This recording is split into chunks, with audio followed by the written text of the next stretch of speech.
Uy, kumusta na po kayo lahat? Magandang araw, magandang tanghali.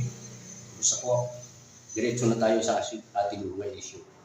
Sapagkat napakaraming vlogger ngayon ang binabayaran. Isiniwalat yan ni Representative Paolo Marcoleta. Mayroon siyang tinatanong, ini-interview niya, yung isang, hindi ko alam, kung yun ay staff ng PCO o ano. Basta ito, panuorin ko natin. Mayroon silang hall kung saan kinukuhanan ng panghugol sa lahat ng kanilang mga binabayaran ng mga vlogger. Mayroon isang malaking hall. O, sabi ni Representative Paolo Marcoleta, kung pasisiyasat ko yun at malaman, may tatanggi mo kaya? Ito, panuorin po ninyo. Kasi po doon daw sa Bolt na yun, doon tinatanggap yung mga bonuses ng mga keyboard warriors, ng mga vloggers natin na who have reached a certain virality. Doon sila sumasahod. Madam Speaker, Your Honor, the vault is for the finance section, and it's not an extraordinarily big vault. It's probably in the hip area ko lang po, yung ganun sa the usual ones that you can buy in the Ace Hardware or in Sigurado, such. baka po Madam Sponsor, yung nakita nyo lang nasa first to third floor. Pag umakit kayo ng fourth floor, mas malaki yata yung vault doon. Oh shit, not good. Sandali lang ah. Kaya pala mayroong mga vlogger na kahit nakabilad na sa katotohanan kung sino ang may kasalanan, pilit pa rin nilang pinipilitin. Pilit pa rin silang nangangatwiran na yung mga iniimbestigahang mga tao ay hindi credibility. Walang credible. Mga source na yun. Source person. Unang-una yung mga kontraktor. Nung naipit na sila, umamin na sila kung sino-sino. Tapos ngayon, may biglang sumulpot na sinasabi ng isang bayarang vlogger din. Halatang bayaran yung vlogger niya, daldal ng daldal. Pinipilipit niya na yung grupo ng Duterte Black ang mali. Bakit anya galit na galit kayo sa admin? Sino hindi magagalit sa admin? Taong bayan nagagalit na sa admin. Tapos sumausaw pa yung mga vlogger na yan para lang kumita. May apat na vlogger na binabayaran ng 75,000 bawat isa. Tapos yung apat na yun, may mga sinusuplayan na 10 vlogger bawat isa. Ito, panuorin po rin. Tuloy natin yung video. Tuloy. Madam Speaker, Your Honor, they deny the existence of such big vault. Yung ano lang po talaga, Your Honor, yung para sa immediate needs, cash vault lang po na for the finance section. Opo. Thank you, Madam Speaker, Madam Sponsor. Kaya hindi ako naniniwalang hindi na mo problema sa pera ang PCO dahil napag-alaman ko rin, if you can confirm, nagme-maintain po tayo ng 4 na head vloggers who are receiving 75,000 pesos monthly. At yung bawat head vlogger na yon ay merong kumbaga downline o meron siyang sinusupervise na 10 vloggers who receive about 10 to 50,000 pesos allowance depende sa kanilang performance. Would you confirm that, Madam Speaker, Madam Sponsor? Madam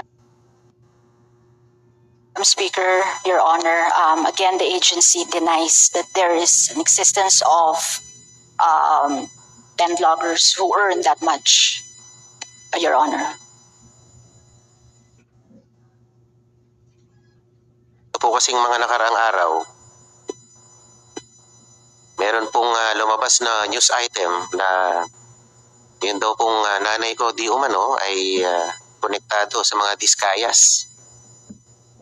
Isang report ng isang news channel. At tinignan po namin yung analytics.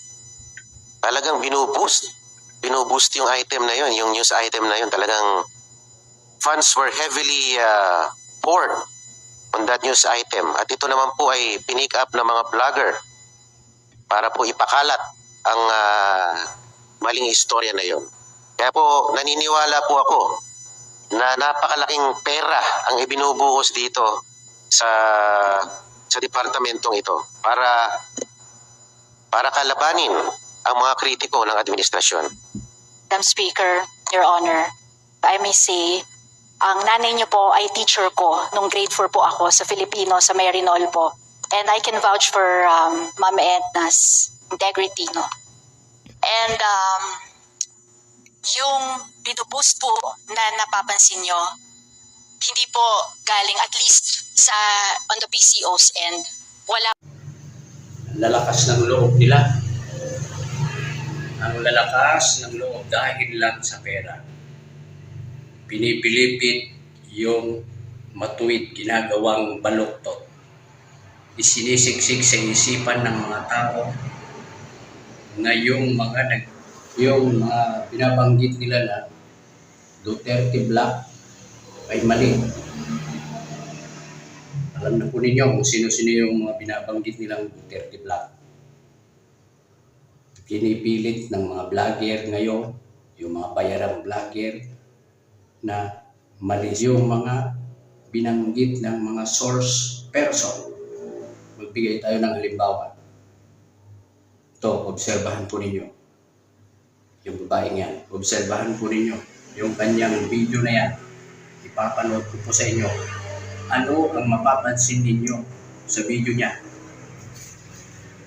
Ngayon, pag-usapan natin, mga minamahal, kung paano po pinagtutulungan ng Duterte Bloc, ng mga senador, itong si Senator Panfilo Lacson, to the point na ini-issue na siya ngayon sa insertion. Ngayon, yung punto kasi dito, kasi ang sabi ni Rodante Marcoleta, hindi credible yan si Gutesa.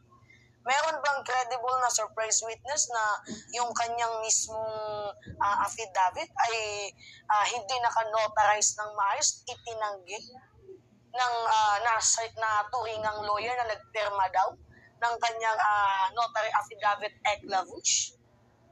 Yan ba yung sinasabi ninyong may kredibilidad na parang sumulpot na kabote na hindi man lang in-inform? Diba ang Senate Blue Ribbon Committee? Unang-una, nasaan ang respeto ninyo? Yan lang yung aking katanungan. Nasaan ang respeto ninyo? Di porket ba napalitan ka, Senator Rodante Marcoleta, to the point na ngayon ikaw yung mas malala yung issue. Kaya ngayon, ang ginagawa ninyo, iniipit ninyo. Diba? Ang ginagawa ninyo, dinudurog ninyo, nilulugmok ninyo, nilulunod ninyo. Itong si Senator Panfilo Lacson. Kaya kudos, mga minamahal, dito nga po kay Tito Soto, dito kay Senator Ping Lacson, God is with us. Ang kailangan natin dito malaman ang transparency, ang public accountability, kung sino nga ba ang may kasalanan. Kasi yung hearing, mga minamahal, parang nalalayo na siya sa totoong concept, di ba? Nakapang-anim na hearing, na ilalayo na siya dito nga po sa anomalya. Kasi mayroon silang mga panibagong character na pinapasok, katulad ni Gutesa. Di ba? Nasasabihin, ano daw siya, legit. Siya yung nagdala ng billions of money dito kay Elizalde ko. Ang punto lang naman dito, mga minaman, ilalaglag nila si Zaldi para pag si Zaldi malaglag, ilalaglag ni Zaldi si Martin Romualdez, tapos ang ending, ilalaglag itong si President Bongbong Marcos. Ganun ang gusto nilang mangyari. Bakit magalit na galit kayo sa admin? Bakit hindi mo asikasuhin ang delikadesa mo, Senator Dante Marcoleta? Unang-una yung asawa mo, diba? Lakas mong magsalita ng ano. Hindi naman kasi yung tanga. Tama ba yun, yung word na tanga? Tapos sasabihin mo, hindi naman kasi ano lang naman siya dyan sa company, hindi naman siya yung may-ari dyan nagtatrabaho lang naman siya dyan kahit pa, doon sa insurance company, sa Stronghold Company, doon nagtatrabaho ang asawa mo. And as a member of Senate Blue Ribbon Committee, dapat you have a delikadesa. Diba, lalo pat ang pinag-uusapan dito, ang pera ng taong bayan. Magkano ang ininvest sa company ninyo? 242 million. If I am not mistaken. Di ba kung meron kang delikadesa, mag-resign ka. Lalo pat yung pinag-uusapan dito yung pera ng kaban ng bayan. Kumbaga yung asawa ng Senator Rodante Marcoleta, may connection, di umano, dito sa mga diskaya. Napakagulo ng kanyang video. Magkakakontra yung mga sinasabi. Napansin po ninyo, halatang bayaran. May duda ako, isa yan sa mga binabayaran para sirain yung mga binabanggit nilang mga Duterte lang. Sirain si Senador Rodante Marcoleta. Nakabilad na ang katotohanan kung sino-sino na yung mga binabanggit na source person na yung mga ganitong mga tao ang may kasalanan. Tapos binabaliktad niya, pinipilipit niya yung kanyang yung katwiran na tama, ginagawa niyang balukto. Sinisiksik sa isipan ng kanyang mga followers na sila ang tama. Ganyan na ba ngayon ang mga influencer? Kayo na po ang bahalang humusga sa ganyang mga klaseng mga tao.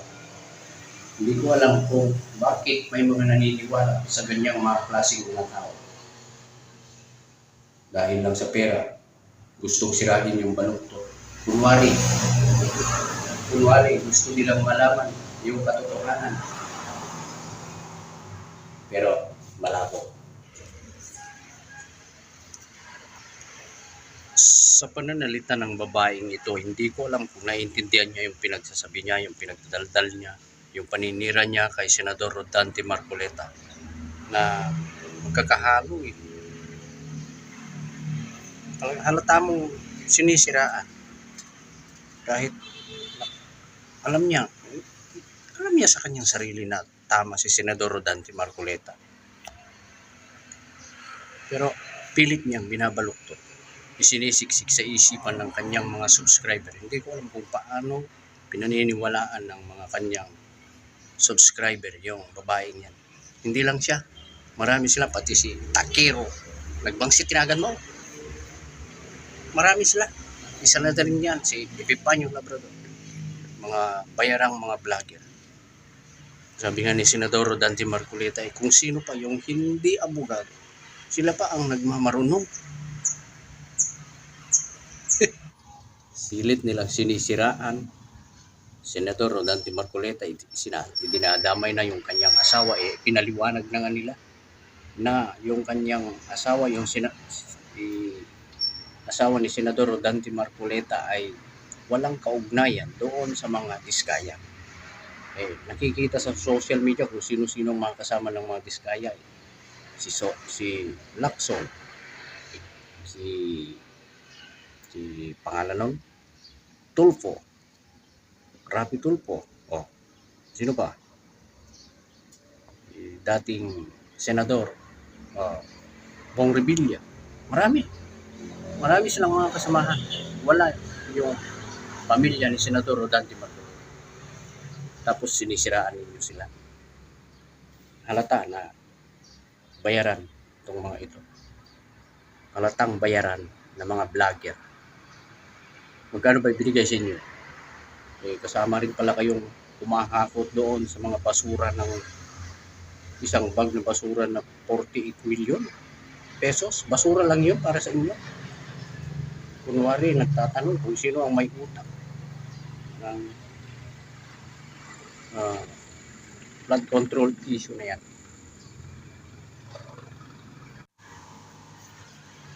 Yung ngang batas na isinusulong ni Senador Rodante Marcoleta, lahat naman tayo makikinabang.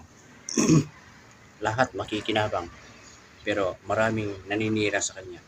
Pinupulaan siya, pilit, subalit, nananatili siya sa katwiran, nananatili sa batas, sa tama. Ay, naku po. Thank you po, thank you.